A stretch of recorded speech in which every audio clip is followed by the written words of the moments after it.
Shedorlun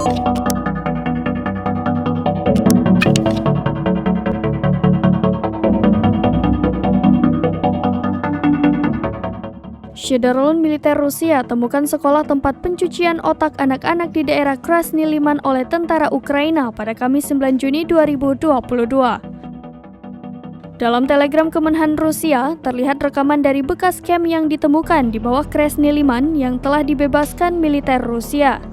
Kamp tersebut juga berfungsi sebagai basis untuk indoktrinisasi anak-anak sekolah dalam semangat nasionalis Ukraina dan superioritas atas populasi berbahasa Rusia di wilayah tersebut.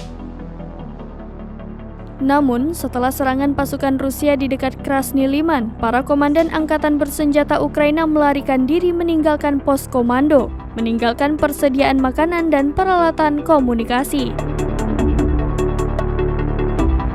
Di wilayah institusi, parit, dan tempat tinggal personil militer angkatan bersenjata Ukraina ditemukan tempat pencucian otak ini. Penduduk setempat memberitahu militer Rusia bahwa sebelum dimulainya operasi militer khusus di wilayah kamp, tentara Ukraina mengadakan pertemuan beberapa kali setahun, di mana pertemuan ini wajib untuk semua anak sekolah di Ukraina, di mana mereka ditanamkan dengan nilai-nilai dan sikap ideologis anti-Rusia.